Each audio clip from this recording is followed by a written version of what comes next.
Here for our final set of symposia.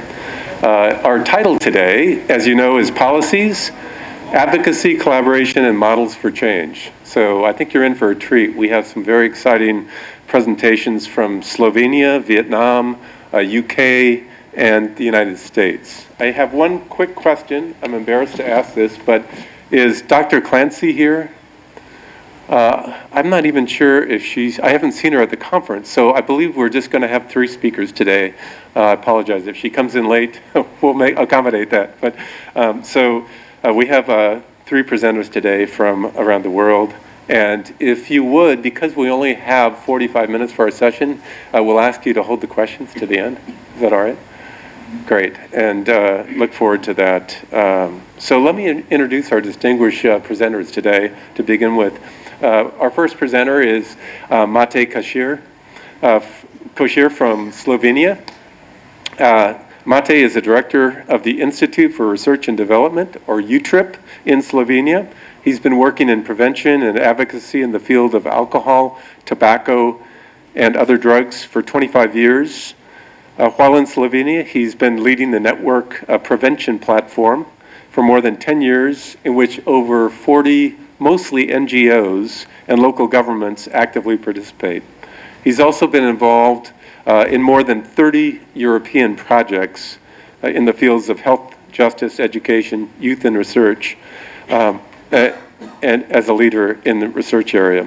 He's co-author and co-developer of the European Prevention Curriculum, EUPC, published by the EMCDDA in 2019. Also a contributor to the second updated edition of the International Standards on Drug Use Prevention, issued in 2018 by UNODC. The last thing I'll mention, he's president of the International Confederation of Research Associations in the field of alcohol, tobacco, and other drugs, or ICUDDR, and chairman of the Vienna NGO Committee on Drugs. So I want to welcome him. He'll be our first presenter. Second presenter is Trang Ming. And she's going to introduce herself right now since I do not have her bio. So thank you. Chang, do you want to introduce yourself briefly? Let me give you the microphone. Thank you. Hello, everyone. My name is Trang Nguyen. I'm from SCDI, a local NGO in Vietnam. I started my work in 2014, starting with working with a network of people who use drugs in Vietnam. And from then on, I was intrigued by the communities, get inspired by the community, and slowly learn more about addiction, about harm reduction. And I have played every role in the community development, including strengthening the organization of the people who use drugs, to developing pilot models of community-based addiction treatment models in Vietnam, as well as advocacy for the changes in drug policy, HIV policies in Vietnam. So very glad to be here and meet all of you. Thank you. Great, thank you so much. Very good. Our third presenter is actually here. Dr. Clancy is making a late entry to the symposia, but we are so glad you're here. So sorry, I was in another meeting. Okay, perfect. We only have 10 minutes each for the presenters, so I'm telling you late, but in advance. And the slides are up on the computer, so we're all set to go. Great. Dr. Clancy, this is very hard to do a short introduction for Dr. Clancy because for bio, she's current position is professor in addictions and mental health, and also serves as academic dean for the Faculty of Health, Social Care, and Education at Middlesex University in the UK. We're very happy to have you. She's also director of My Care Academy and president of the International Nurses Society on Addictions. Addictions Nurses Save Lives, I believe is the title of that. Fantastic. She has a very long bio, very distinguished though in this area, and really looking forward to your presentation today. Our final presenter is Michele Worobiec, and I don't know, did I pronounce it close? Not even close. I have no excuse because I've been working with Michele for years and years. I'm just Michele. We presented yesterday to the U.S. embassies on alternatives to incarceration. Michele is an international author, speaker, and consultant regarding treatment and care for individuals with substance use disorders as an alternative to arrest, conviction, and punishment. She's co-authored many things, but international policy leader courses on alternatives to incarceration and also case care management. two curriculum that are UTC-based curriculum, if you're interested in looking at that. She's also a consultant for the U.S. Department of State, INL, OAS, CCAD, the Colombo Plan, and the UNODC in developing and implementing this type of work related to alternatives to incarceration and punishment. Michele also has served as a magistrate, acting judge, and also on the Policy Council for the Supreme Court of Ohio.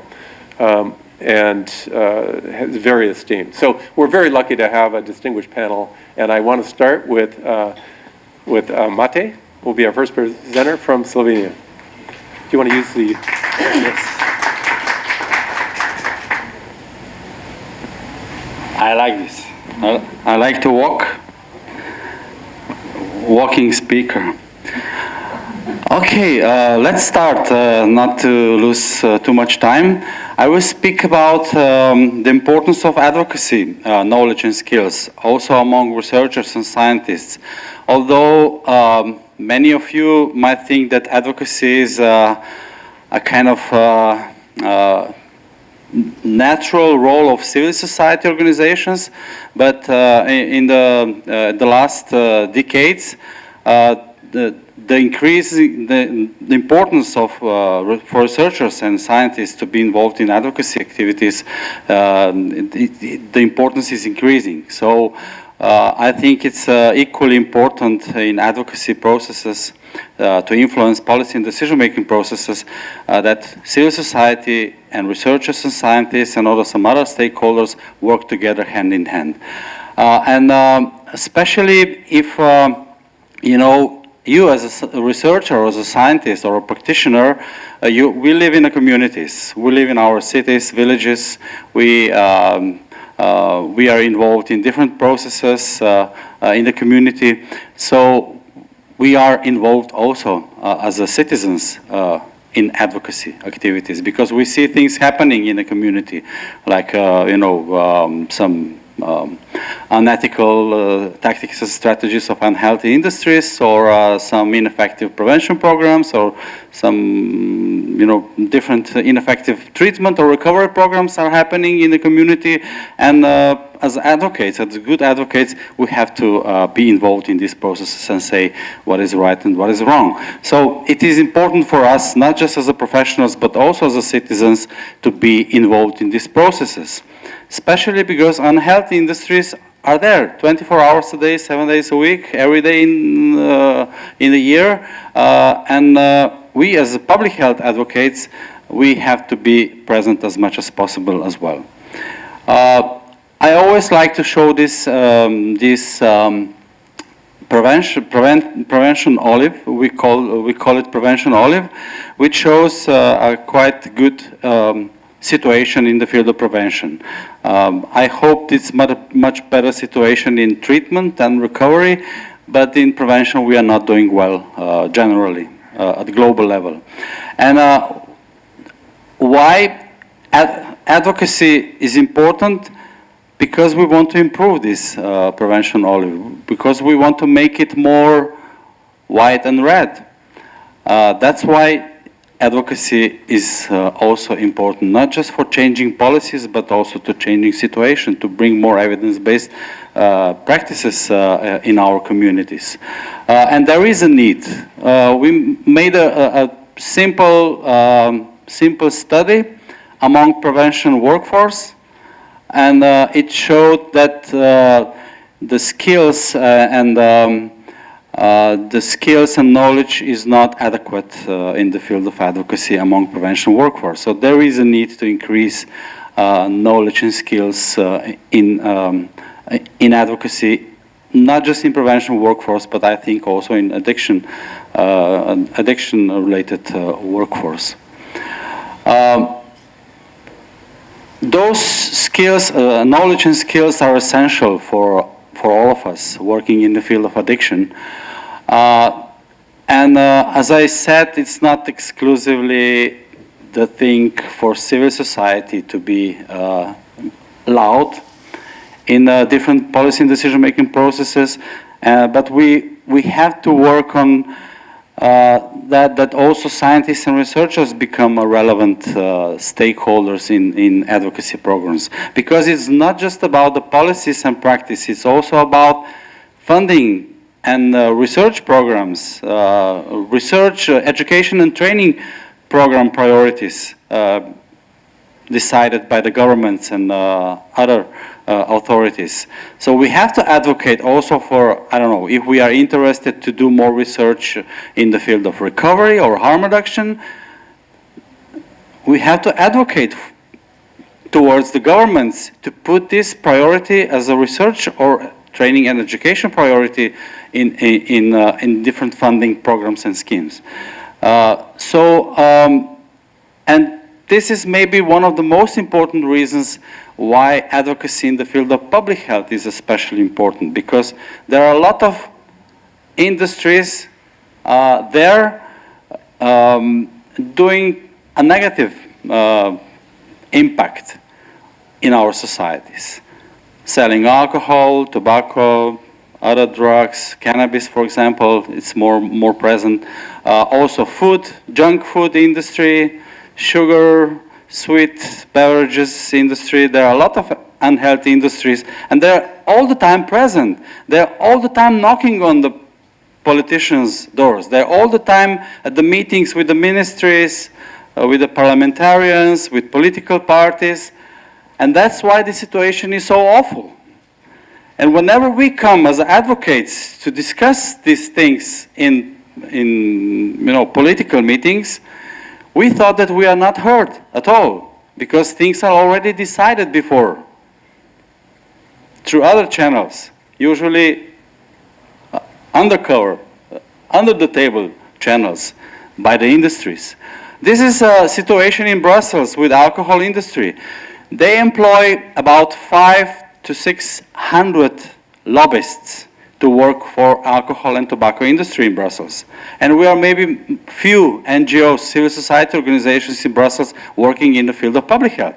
So they have the best parties in Brussels. They invite politicians, European parliamentarians and employees at the European Commission at those parties.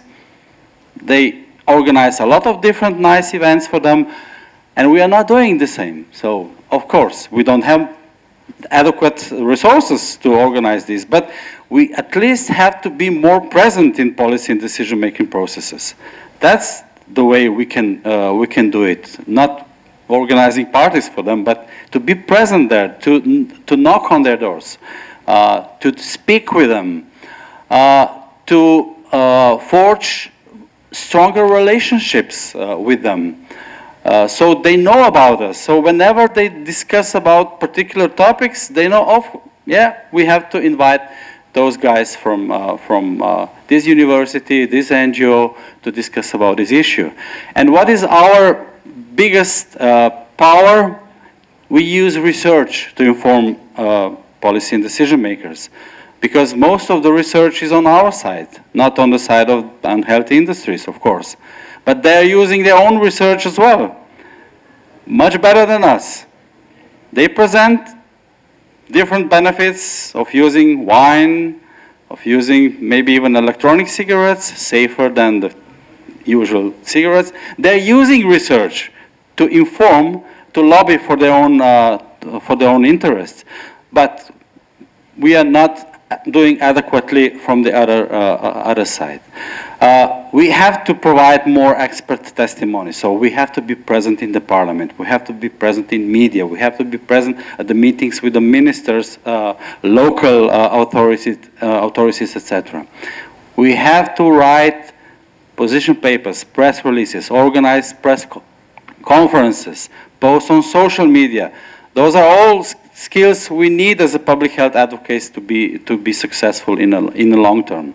Also, we have to increase visibility and recognition of evidence-based addiction-related policies and practices, and commit ourselves to ongoing advocacy, because this is not ad hoc activity.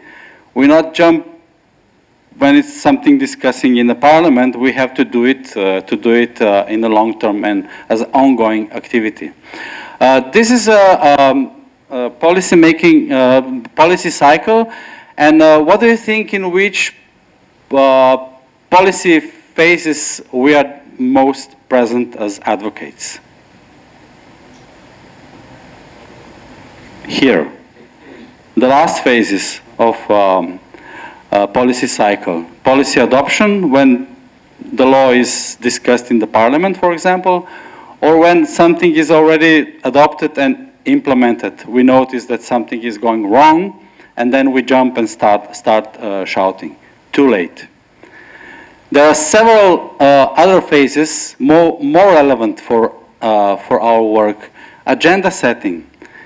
To bring those topics already, I don't know, in pre-election programs of political parties.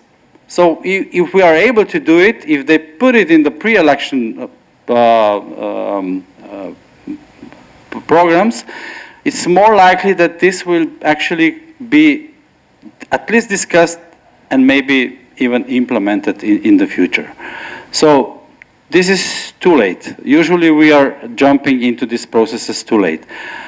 Coalitions, we are not strong enough to do it by ourselves. We are not Leonardo DiCaprio, we are not Bono or some other celebrity to have direct connection with UN leaders and with national leaders, etc. We have to work together as a coalition. So we have to build quality coalitions among civil society organizations, researchers, other professionals. We can include media professionals as well.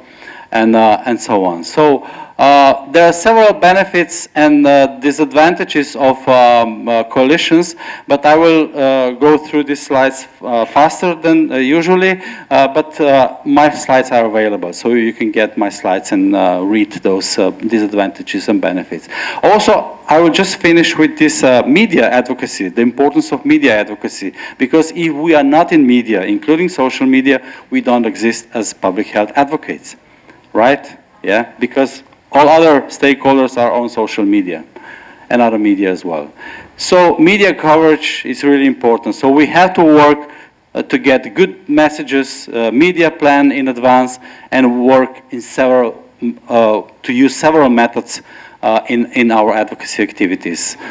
So this is, I would say, advocacy is a journey with a lot of ups and downs, but it's worth it. It's fun. Sometimes we have fun as well.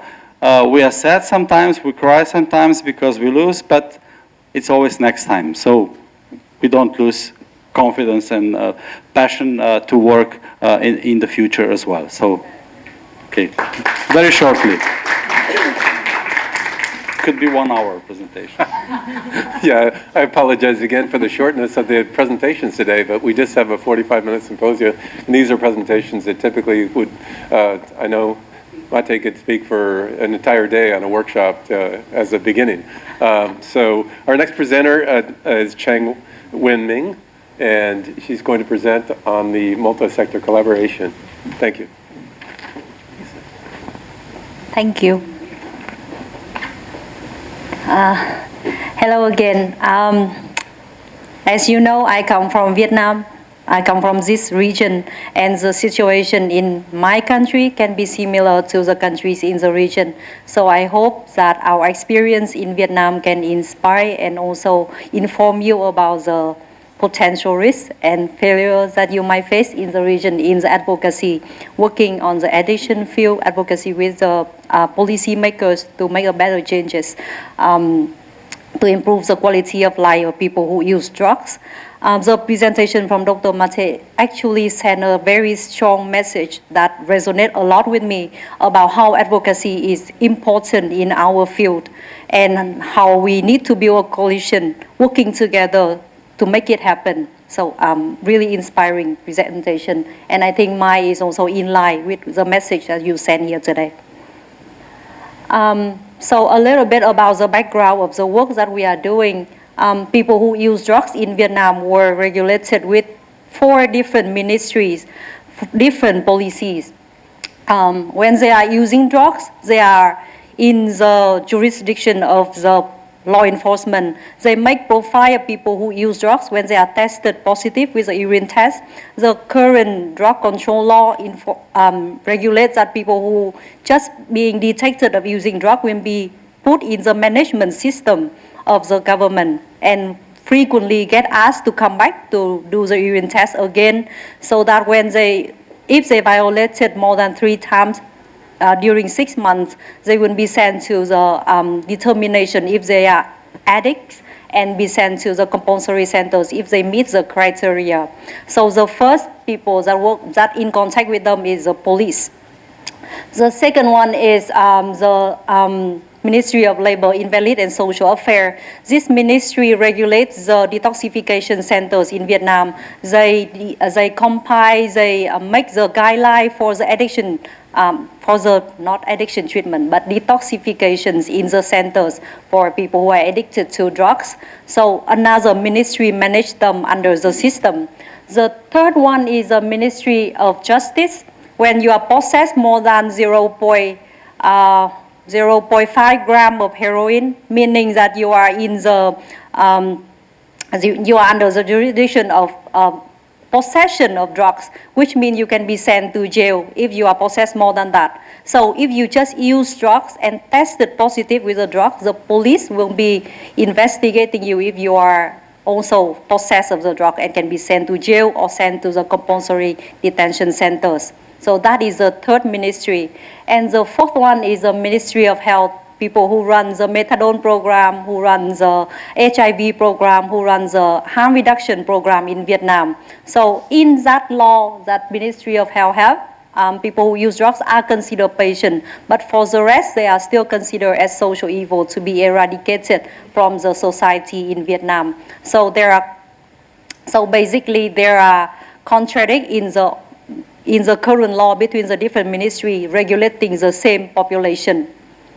And basically, because everyone have a different agenda toward people who use drugs, so they basically do not collaborate with each other in working with people who use drugs. And when the Deputy Prime Minister of Vietnam visited the US to visit the models of drug court in the US,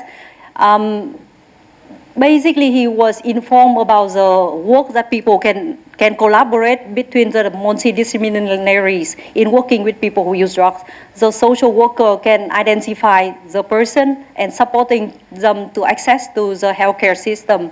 At the same time, if they are violating the law, the court, if the law is, if the crimes that they're violating is not violent, meaning that they only do it because of their addiction, the court can divert them back to the healthcare system so that they can access to the service that they need, because that will solve the root cause of the issues, not the symptom of the issues. And that is the inspiration for the work that we continue to do in Vietnam and advocate for that approach toward people who use drugs. We also learned from another model in the US. It is a law enforcement assisted diversion model that started in Seattle.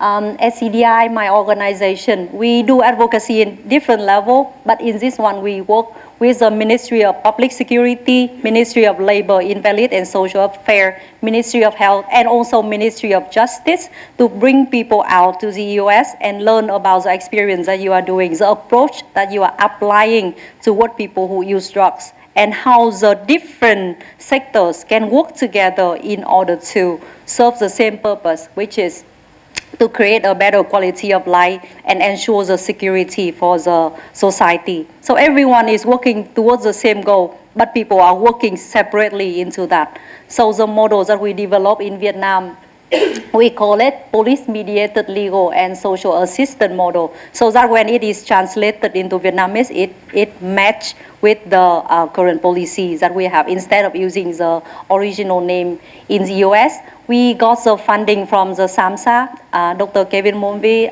Dr. Hoàng Vũ, Ms. Thuong Nong, who developed these presentations with me. They are all the supporters for SCDI to implement this. And we piloted in different phases. We know that this is not possible to do it at once, like just gather people in one room and ask them, we need to do this.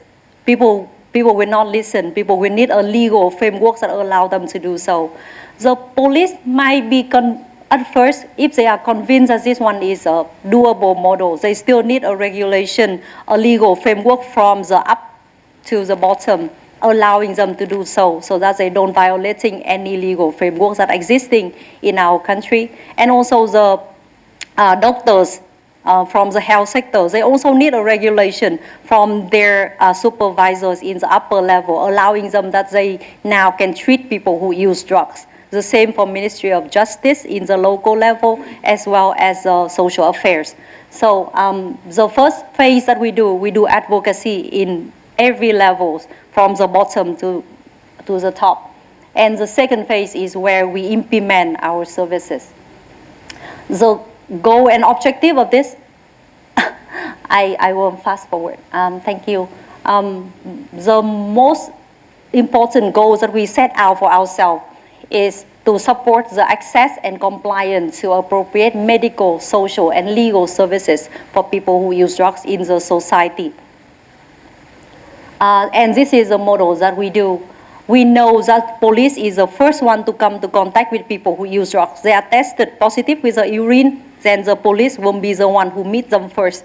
And if the police meet them, then normally they will just be put in the system where they continuously to be tested with their urine to find out if they are addicted to drugs. So what we do is that when in the pilot, the police will refer the clients to a coordinator, or we call them case manager. The case managers are the one who work in the social affairs sectors.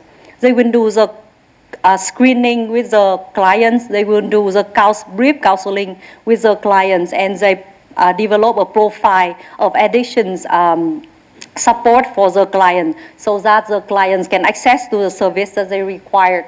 And the coordinator or the case managers refer them to the services that they need, including methadone, voluntary drug treatment centers, health centers, mental health hospitals, legal aid, law offices, if the client losing identification papers or do not have a house to live, for example. And also refer them to the peers or the community-based organization who can support them to reintegrate into the society.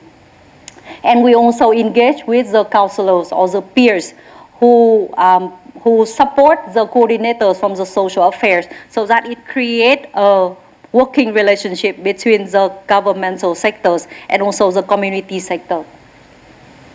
And we do advocacy at all levels, like I mentioned, with the district that implements the pilot, to the government and to the professionals. We also take the professionals to Chiang Mai, right here, to learn about the models of addiction support in the communities, so that it can inspire people to work in Vietnam. And this is activities that we do during and after COVID, because we implement in 2020, 2021. So right when the COVID hit Vietnam the most, but also it is when the people who use drugs are most vulnerable, because they lose their job, they cannot go out, their addiction cannot get the support that they need. All the health centers now focusing on vaccinations and quarantining people. So no one cares about people who use drugs, and our models come into the place where we provide the support at home for the people who use drugs, and screening at the health office if they needed the support urgently, and provide them with health insurance and food so that they can survive during COVID. The red one that you can see right here is gifts that we prepare for people who use drugs during the Tết holiday, the Lunar New Year holiday in Vietnam, where people lose their job, don't even have food during that time. So we meet people where they are, and everything is done by the coordinators, which is the social affair, and also the police in the centers. Some of the results that we have.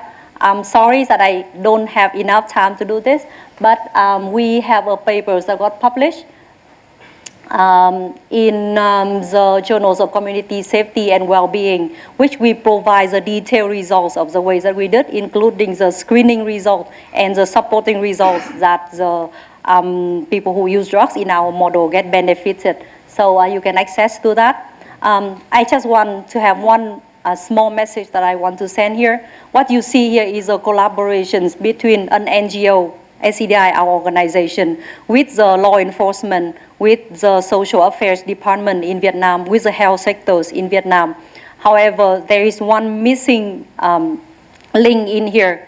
We know that if we can engage with the universities, with the training institutions in Vietnam, we can do this work so much better. We focus on establishing the models without the components of the proper analysis and evaluations, which is your strength. And as I said, we can be the partners in advocacy instead of just doing it alone. So thank you again for listening, and sorry for taking much time. Thank you so much, Trang Nguyen. Great. I think both of our speakers have really highlighted the importance of partnerships and collaboration, both in terms of advocacy for prevention, but also in working across health, justice, law enforcement, legislative, and other sectors in the community to improve treatment and prevention and support services. Also, the importance of using a systems approach, I think, in both of the prevention work and improvement of treatment. Very fascinating. I wish we had more time, obviously, to discuss each of these. Just you scratched the surface, as we say, in terms of the presentation. Thank you so much. Our third presenter is Dr. Clancy, who will be talking about the UK Taskforce on drug-free. Yeah, no, that's not the title. It's not the title. Okay, that was on the... Don't worry, I'll explain in a Okay, moment. perfect. Well, I know you will. You want to use the advancer on the... Yes, it's not lined up though, I think. Is that yeah, it? So perfect. let me just You want me to do it? Yeah, would you mind? And then I course. can Yeah, go ahead. start. So I'm going to really try and do this very quickly because I think there's one more after me, isn't there? So thank you very much for your attention. I'm going to introduce to you a piece of work that I've been doing with a host of people back in the UK, looking at how do we work with university within university settings, how do we pull a framework together to support universities to do a positive harm reduction approach for students at university? Why, you might ask? I think it's obvious. Where are most young people hanging out? In universities. Where do we see drug use? In universities with young people. And how are universities coping with that? Actually not so good. They're very nervous, they're not sure what to do, they don't know where the advice is, and if you are the president of the university, you don't really want your university associated with drug use because maybe that's going to be bad for business. So there's lots of issues around stigma, lots of issues about how do we start this conversation in a sensible way so that we can actually support the students coming into the university without universities freaking out and thinking they're just advocating for drug use and it's a great place to come and party. So you can see the tension that is in that sort of setting. So in the UK, this work had not really happened. It's happening in pockets across the 4 countries in the UK with some excellent examples of how some universities have embraced a harm reduction approach, have put in some fantastic models in working with students, and then there are other universities who have their head in the sand and just saying, it's not happening here, we don't have a drug use problem or we don't have issues with drug use. So we really wanted to try and bring our community of universities together, and we did that under what's known as the Universities UK. So the Universities UK is like an umbrella network of all universities in the UK, which is really all of the presidents of the university come together as the CEOs and talk about how can we support each other. So the Universities UK is a fantastic organisation. They've sponsored this work, and my university, my particular president in my university was the lead of this project, and I was the research lead just supporting. So I think this is the clicker. So that kind of gives you some background as to why we were doing it. So I'm going to rush through a couple of things because I'm really mindful, but and these slides are available and there's some notes in the slides. So But I think what's really important is just giving you an idea that we started this about 18 months ago, and we are just about to publish. So the framework is just in draft format, and it will be published, we think, just at the beginning of September. And at the end of this presentation, I'll give you the link. And so if you want to follow up and read a lot of the detail and the research, please just go to that link. But just to give you an idea, I've kind of said that, but these are the principles that we were using when we were doing this piece of work. The first was that it had to be co-produced with the students. There was no point all of us in the university thinking, we know the answer, we know what we need to say to you. We needed our students to tell us what the challenges were, and they needed to be equal partners with us at the table. And I'm really pleased to say I think we achieved that. We had some fantastic students working with us and really leading this.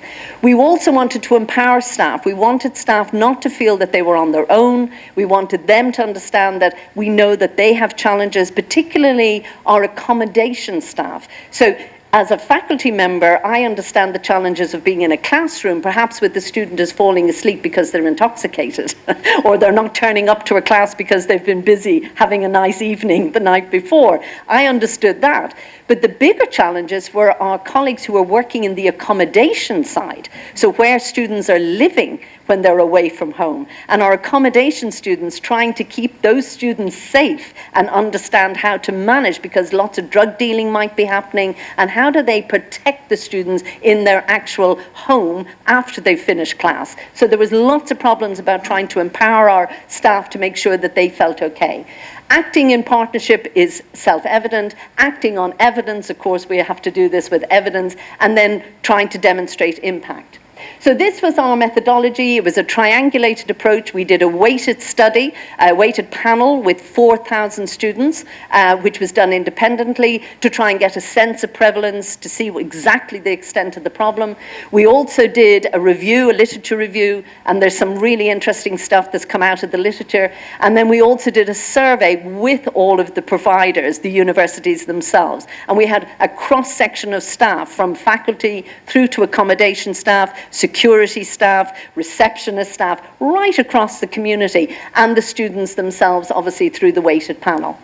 So we asked things like how and why students are using, how do students access the drugs, what impact is the drug use having, and what's really interesting is there are a lot of students not using as well.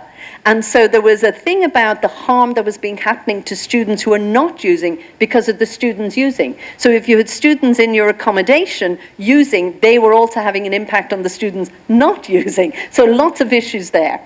So I'm not going to go into the detail. What I wanted, and there is a reducing, we did it in 3 ways. We came up with some framework solutions, and these are some of the principles or some of the evidence that came through as to how you might manage this. And we did it under tackling the supply, reducing the demand, and improving support. So here are some of the lessons really on tackling supply. Universities need to make the clear commitment to reducing harm linked to supply, and not see harm reduction as a message that it's okay to use drugs. That's not what we were saying. But we're saying if you are using, there are ways of doing that, obviously, as we all know, in a harm reduction way.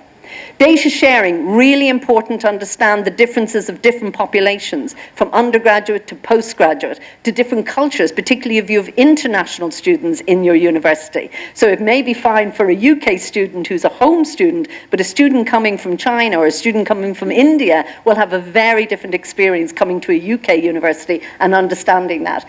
Partnerships, you can imagine, massive, obviously with the police, with criminal justice and so forth, communicating risks of supply to students. Many students did not even believe that they were doing something illegal. So in actual fact, it's really helping them understand their behavior, supporting students to make good choices.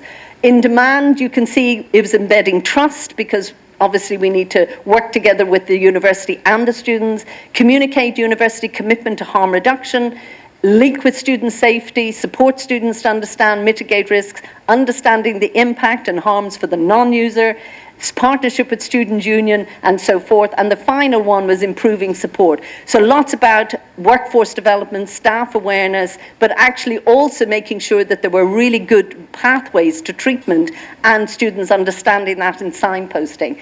So I'm really sorry this is so quick, but hopefully it gives you a bit of a flavor of this work. And please these are some of the links. So if you're really wanting to follow this piece of work, if you're wanting to see the final framework and the detail and the research behind this, then I suggest you go to the UUK website, because there will be an announcement there, or please do get in touch with me. I'm on the top there, that's my email, and I'll be more than happy to direct you. Thank you for your time. I'll definitely be contacting you to get more information. Thank you so much for your important work, and I think it's clear that the work of the task force could be applied to many other different countries. I know we could benefit in the U.S. from that as well. I'm just thinking as we go through the presentations today, we're so lucky to have the high-quality presentations. We really need to sponsor a webinar or something to provide a little more time. 30, 40 minutes at least isn't even enough to do justice to the topics, but as a member of the board and executive committee at ICUDDR, perhaps we can make that happen, because thank you so much. So our last speaker of the day. With 1 minute. We'll take a few minutes. We all know the plenaries take a little bit of time to organize. Michele Worobiec, who will pronounce her own name for you, is going to present on a blueprint for effective drug policy. We look forward to that. Do you want me to do the slides? That's okay. How much time should I take to get here to the... 10 minutes. 10? Okay, great. I'll tell you, you can get it started. And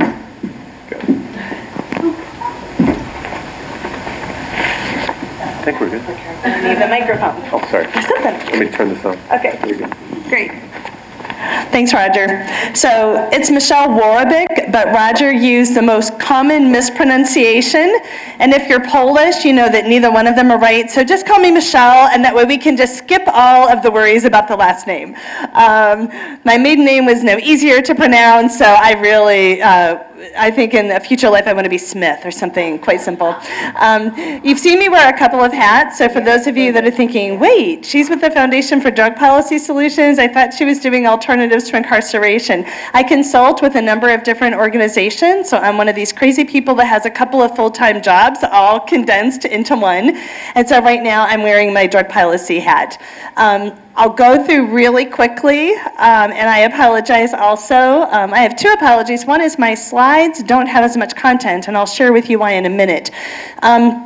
This is a little bit about the foundation, and so I'm not going to go through this as much, but I want to point out that the blueprint for drug policy that we're working on is really visionary.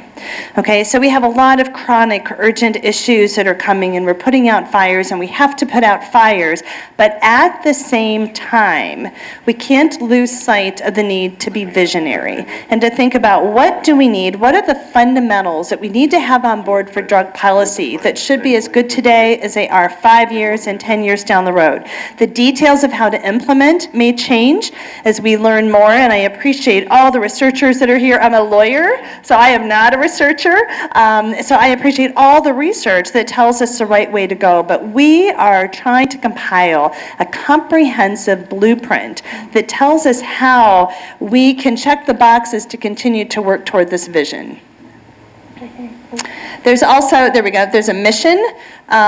We don't have to create a lot of what is going to go in the blueprint. It's out there, but what we want to do is to have it in one place so we don't keep picking our favorite spots, because like I can be so happy in my ATI world, and maybe I'm the effective advocate, but we need the prevention advocates and other pillars as well. So we want to put them all together and make sure that we can scale this up and do the work well.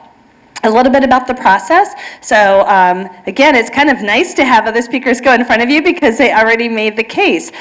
We know there's a lot of self-interested policies, right, in air quotes, that are being presented to our lawmakers, our policymakers, our decision makers, and we want this blueprint to be a way for those individuals to have a checklist, to have a framework, to be able to challenge those policies and say, well, wait, we're missing this piece. Because our lawmakers speakers may not be the experts in this area, but they need to know who the experts are, right? They need to be able to have good questions and spot issues that could be problematic in those policies. We are informing this, oops, what happened? Is what? No, I've got the. Because of the PDF, it wouldn't work. Oh, okay, thank you. Oh, I'm so sorry. All right. This is informed by experts, and so we are pulling heavily from researchers and faculty members, from people that are in the field providing services, so treatment center leaders and people that are NGOs, working with individuals, people with lived experience, or we would call lived expertise. So we're really trying to make sure that all the voices are active and around the table. It can make for challenging conversations, but it's necessary. And so our experts don't always agree, and we are giving a nice, safe forum for people to flush that out and find the space where we can come to consensus. Yep, I'm not ready. I'll let you know when to advance, okay? Thank you. It's comprehensive. So again, we can't pick our favorite projects. So we have 6 pillars. We have prevention. And I heard people at the conference say, what about us? Prevention, remember us? Prevention, intervention and treatment, including harm reduction. There's a whole continuum of interventions, and we want to make sure that they're all on the table. Recovery, also criminal justice, looking at it from both an accountability as well as alternatives to incarceration that support drug demand reduction. So engagement in these treatment and services and figuring out what to do. International cooperation and supply reduction, right? It's not all demand reduction, it's also supply reduction. And then equity and social determinants of health. So we're really trying to make sure that we have this holistic approach, that we're very person-centered. It has to be effective, so again, based in science, there are some promising practices that we are going to elevate that should be evaluated so that we can show that they are effective, so we're not limiting it to what we've already proven, but really elevating those practices and making sure they're actually working. And again, making sure we're visionary. So if someone wants to live a successful life without drugs, that we have a framework that could accomplish that without punishing people that are using substances. So I very much appreciate Dr. Clancy. We're all navigating that space, right? So the pillars, what I want to do, this process, we are in the middle of it, and so I don't know if the term sausage making has a lot of international, so those of you that know, that's what we're doing, right? So we're starting off with about 70 experts in 6 different pillars from all different backgrounds with lots and lots of opinions and ideas. We mapped out the landscape, so we did lots of brainstorming. Then we tried to group concepts together. And now we are trying to make formal recommendations. And again, think about our audience. Limited attention span, limited expertise, access to resources, right? Decisions, we're going to endorse this, we're going to fund this. So we want a publication that is very consumable by our audience. So we have 1 page of principles that are overlying the whole framework. We have 1 page per recommendation, and we are limiting each pillar to only 4 recommendations. So again, imagine the conversations when these groups are trying to synthesize everything they want to say into 4 recommendations. We'll also have some clear definitions, because we've learned that I use a term as a lawyer and you may use it differently, and when we have international context, we just want to make sure we're all on the same page. And we're going to have appendices. So we realize that when we have this consumable document for our audience, it needs to be very targeted to what they need to know, but it's not going to be able to contain the breadth of details for every single program and way of accomplishing the policy. So the appendices will grow online. And once we have the framework, then we're going to build out what that looks like. So here, when we are making the process, it's actually too early for me to give the slides with all the bullet points of what we're talking about, because we haven't finished it yet. But what I want to do is I want to share with you some of the conversations that are going on in the pillars, And then I'm also going to invite you, if you are interested in this, it's not too late to participate. You don't have to join a work group, although if you want, we could certainly use more hands, but you can give me your ideas, your comments, resources. So I would love to hear from all of our prior speakers the resources that you have, because we're also going to have a list of curated resources available. But just to give you some reassurance about what we're talking about, prevention. So why are youth using substances to begin with? Making sure that's understood, promoting a health standard rather than a punitive standard to try to reduce the stigma, and also give clear education so that youth and families can understand what exactly these substances can do and how critical it is, especially regarding brain development. Pointing to these specific evidence-based policies and practices and programs that are available, and creating an infrastructure. And so some of these themes you're going to hear throughout all the pillars: the infrastructure, the workforce development, making sure it's so ingrained in the way we do things that it's not the extra add-on, right? So we want to aim for that. Intervention and treatment work group, making sure that we have integrated services along the full continuum of care. And again, it starts with harm reduction, emergency interventions, life-saving interventions, ongoing treatment at all the levels and modalities that are needed, and making sure they're cost-effective and that they're demonstrably effective. And setting up the expectations: what does treatment need to accomplish? What are some pillars of effective treatment? And tackling funding, making sure that people in the workforce that need to be paid are paid, and having sustainable funding, and it's paid just the same as our health conditions. So the parity. Recovery. So they're talking about how recovery takes place in community. Recovery includes treatment, so we can't separate treatment and recovery, and care and services. It has to be very person-centered, sustained. Recovery is actually, they've talked about in 5 years, if you've had 5 years of recovery, then you reach what they would rather call remission. Recognizing that substance use disorders can resurface. And so kind of looking at what model are we using to explain, and trying to get something that's more accurate and more helpful. Strength-based systems, recovery-oriented systems of care, promoting recovery. So prevention will say, well, people are forgetting about us, they're not funding us. And recovery people are saying, why isn't recovery being promoted? And understanding that there are individual journeys. Justice, again, very quickly, helping the courts understand who is coming into your court system.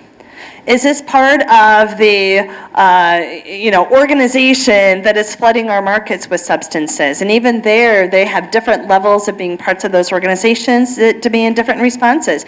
Is this someone who's suffering with a substance use disorder, and their activities in the community are prompted by that and will be eliminated when they have the treatment and care that they need? Or is it someone that has a technical small possession or personal use? So all of these things have different approaches. So helping the justice system triage the cases coming in, understanding what you need to know, and being clear upon what to do, including making sure that it's evidence-based in terms of all of our responses. Supply reduction, international cooperation, also developing country capacity, making sure that we look at the last mile to the consumer. So it's one thing when you're dealing with the cartels, it's another when you're dealing with those last few steps, and making sure we're mindful of social media and how people are getting their substances, and demand reduction. And then equity and social determinants of health, have lots of great discussions, but my time is up, so thank you. 10 minutes goes by quickly. Appreciate it.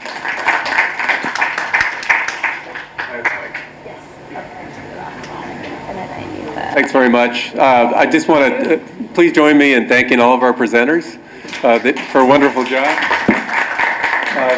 And it's great to hear about the exciting work in the policy arena in Europe, Slovenia, Vietnam, UK, and the US. We'll try to organize some type of at least webinar or a stream presentations to give you more information. I just want to tell you I think the definition of torture for a moderator is to have 4 dynamic presentations and only allocating 10 minutes each. So again, thank you all, and I hope you have a good rest of the conference. Thank you so much. So everybody knows, we're upstairs.